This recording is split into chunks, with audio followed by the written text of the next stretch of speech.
यहां हम पढ़ते यीशु परखा गया पर वो निष्पाप रहा। प्रश्न आया तो क्या, तो क्या अगर यीशु मसीह परखा गया बिल्कुल मेरी तरह, वो अगले वचन में हमें बताता है तो क्या, इब्रानियों 4:16, तो क्या। इसलिए आओ हम जिसके पास ये निर्बल शरीर है, आप, ये आपके बारे में है मेरे भाई मेरे बहन, आप जो जवान व्यक्ति हो, ये आपके विषय में है। आपको क्या करना है उस क्षण में। याद रखिए यीशु मसीह परखा गया आप ही की तरह। जो भी प्रलोभन जिसका आप अभी सामना कर रहे हो, जो आपने कल सामना की, आज सुबह सामना किया, किसी भी समय, याद रखिए वो जो कुछ भी हो, शायद आप तनाव का सामना कर रहे हो आपके काम की जगह, या गलत फहमी, या लोग आपको गलत नाम बुलाते हैं। याद रखिए यीशु मसीह को शैतान कहा गया था, उससे बुरा नाम तो नहीं हो सकता, उसे शैतानों का अधिपति कहा गया है, भूतों का। उसके बावजूद वो वो तैयार था उसे स्वीकार करने के लिए जो हुआ, और उसने जय पाई।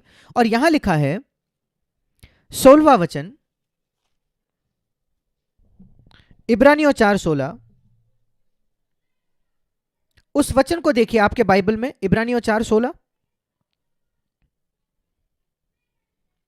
इसलिए आओ हम अनुग्रह के सिंहासन के निकट हियाव बांध कर आए। इसलिए हम अनुग्रह के सिंहासन के निकट चले ताकि हम पर दया हो। पहली चीज जिसकी हमें आवश्यकता है जब हम अनुग्रह के सिंहासन पर आते हैं, हम में से प्रत्येक को जिसकी आवश्यकता यीशु को नहीं थी, वो थी दया। हमें दया चाहिए। दया का मतलब है, पुराने नियम का शब्द है जो है पापों की क्षमा। उसका मतलब है जब कभी आप प्रलोभित होते हो, आपको क्या करना है, निकट आइए अनुग्रह के सिंहासन के सामने।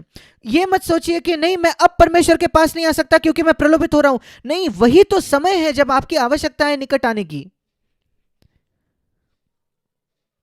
और यह कहने की कि प्रभु सबसे पहले मेरे सारे अतीत असफलताओं को क्षमा कर दीजिए, आज तक मेरे जो पाप है अब इस क्षण तक, वो है दया। अगर आप अपने पापों को अंगीकार करते हो तो वो पापों को क्षमा करने और सब अधर्म से शुद्ध करने में विश्वास योग्य और धर्मी है।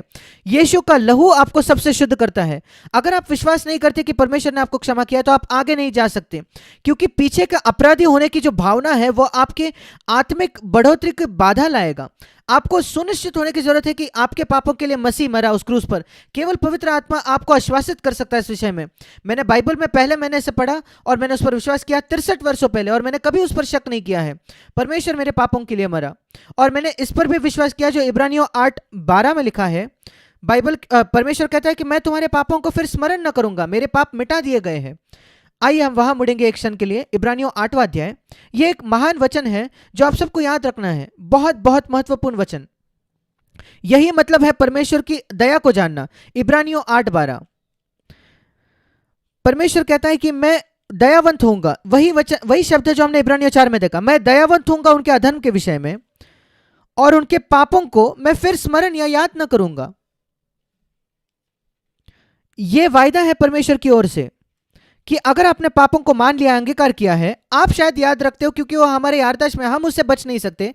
मैं सारी बुरी चीजें याद करता हूं जो मेरे नए जन्म से पहले मैंने किए थे, छोटा बच्चा था तब से किए थे, वो मेरे याददाश्त में है। पर अगर आप मुझसे प्रश्न करो क्या परमेश्वर आपके खिलाफ उसे रखता है? नहीं, शून्य, एक भी पाप मेरे खिलाफ नहीं है, क्योंकि उसने वायदा किया है कि मैं तुम्हारे पापों को याद नहीं रखूंगा तुम्हारे खिलाफ।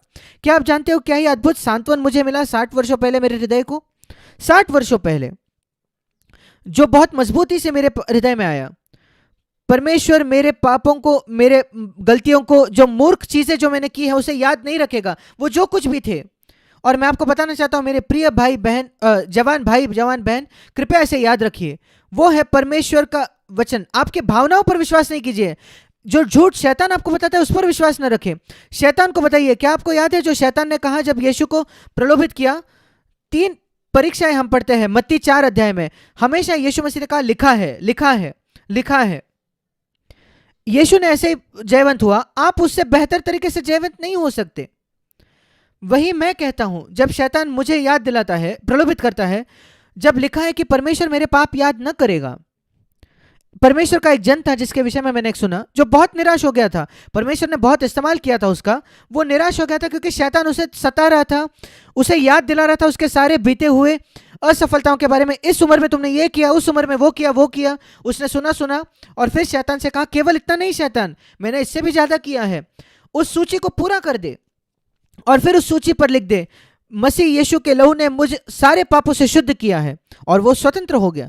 आप भी वही चीज कहिए, शैतान को कहिए, आप मेरे पापों की सूची बना सकते हो, वो भी जो कोई और नहीं जानता है संसार में, और उस पर लिखिए कि मसीह यीशु के लहू ने मुझे शुद्ध किया है, क्योंकि मैंने परमेश्वर के सामने अंगीकार किया है। मैंने दिखावा नहीं किया परमेश्वर के सामने कि मैं एक पवित्र व्यक्ति हूं, नहीं, मैंने पापों को मान लिया, जो कुछ मुझे याद है मैंने मुंह से अंगीकार किया, बाकी को मैंने कहा कि प्रभु मैं एक पापी हूं। यह असंभव है कि हम प्रत्येक पाप को अंगीकार करें, वो हमें शुद्ध करता है और हम स्वतंत्र होते हैं।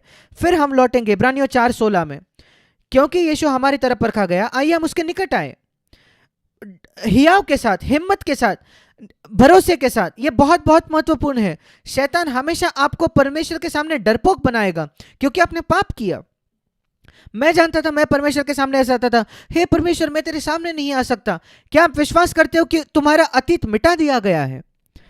हियाव हियाव हियाव, हिम्मत, उस वचन को सीख लीजिए, निडर होकर अनुग्रह के सिंहासन के सामने आना।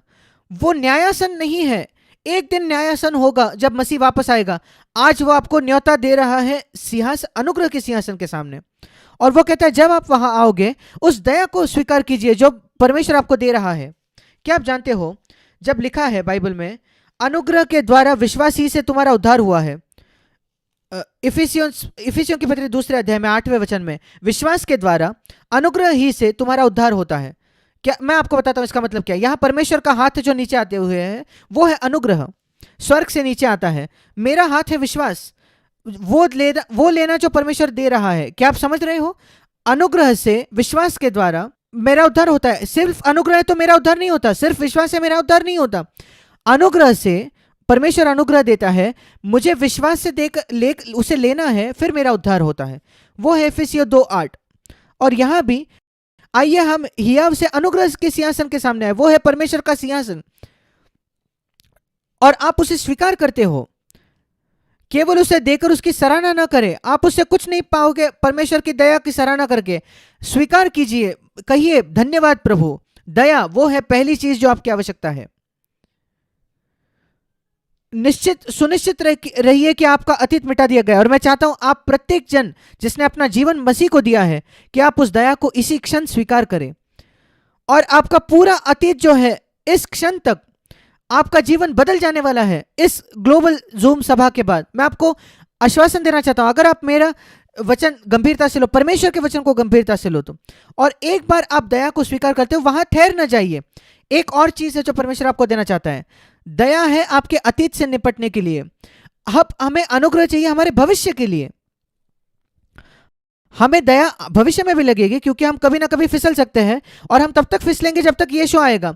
शायद कम और कम जैसे हम प्रभु के आगमन के निकट आते हैं, पर तब तक हम अनुग्रह प्राप्त कर सकते हैं।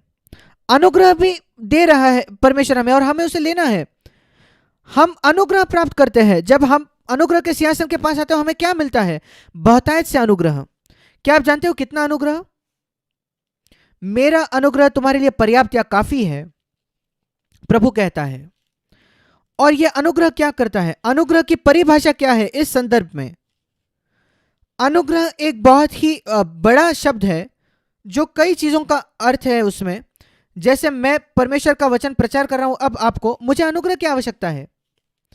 मुझे पहले ही दया मिली है मेरे बीते असफलताओं के लिए। इस क्षण तक मेरा विश्वास नहीं है कि एक भी पाप है मेरे विवेक में, वो सब मिटा दिया गया है।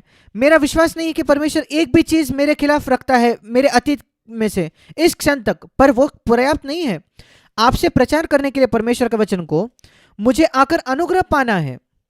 अनुग्रह एक अद्भुत सामर्थ्य है। अनुग्रह परमेश्वर की सामर्थ्य है, वो पवित्र आत्मा की सामर्थ्य है। पवित्र आत्मा को अनुग्रह का आत्मा कहा गया है। हमने अनुग्रह को सही से समझा नहीं है। कुछ लोग सोचते हैं कि अनुग्रह परमेश्वर हमें क्षमा दे रहा है अयोग्य लोगों को, वो तो दया है। कई वर्षों तक मैं नहीं जानता था कि दया और अनुग्रह के बीच का क्या अंतर है। मैं चाहता हूं कि आप सब आज समझ जाए अनुग्रह और दया के बीच अंतर क्या है। यीशु मसीह को कभी दया की जरूरत नहीं थी, क्योंकि उसने कभी पाप नहीं किया। हमें दया की आवश्यकता है जब तक यीशु वापस नहीं आ जाता। पर क्या यीशु मसीह को अनुग्रह चाहिए था? मेरे साथ निकालिए लूका रचित सुसमाचार 2 अध्याय। कृपया अपने बाइबल में निकालिए लूका रचित सुसमाचार 2 अध्याय। यहां यीशु की बात कर रहा है जब वो जवान था, लूका 2:40। और बालक यीशु बढ़ता गया और बलवंत होता गया। वो है उसके शारीरिक सामर्थ्य के विषय में।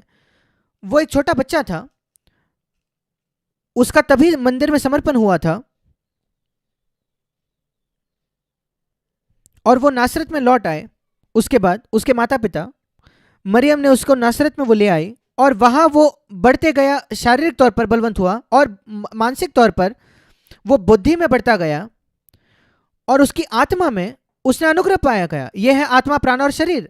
मनुष्य है आत्मा, प्राण और शरीर। और वहां लिखा है कि उसके शरीर में 40 वचन में परमेश्वर यीशु मसीह बलवंत हुआ। उसके मन में वो बुद्धि में बढ़ा, दिमाग में वो है प्राण, और उसकी आत्मा में उसने अनुग्रह प्राप्त किया। यीशु मसीह ने अनुग्रह प्राप्त किया और परमेश्वर का अनुग्रह उस पर था। इसी वजह से 33.5 वर्ष के लिए उसने कभी पाप नहीं किया। इस वचन को याद रखिए। आपको बलवंत होने की जरूरत है। अच्छे से खाइए, स्वस्थ रहिए, बुरी आदतें न रखें, बुद्धि में बढ़िए जैसे आप परमेश्वर के वचन को पढ़ते हो। इकलौता मार्ग परमेश्वर बुद्धि में बढ़ना, परमेश्वर के वचन को पढ़ना और पवित्र आत्मा से मांगना कि वो आपसे बात करे। और तीसरा, आपकी आत्मा में अनुग्रह प्राप्त करना। जैसे आप सतर्क होते हो, सावधान होते हो आपके शरीर की सेहत देखभाल करने के लिए, अपने मन को विकसित करने के लिए, पढ़ाई लिखाई करने के लिए, वैसे ही खोज कीजिए कि आपके आत्मा में भी आप बलवंत हो जाए पवित्र आत्मा के द्वारा, और वो आपको अनुग्रह देगा।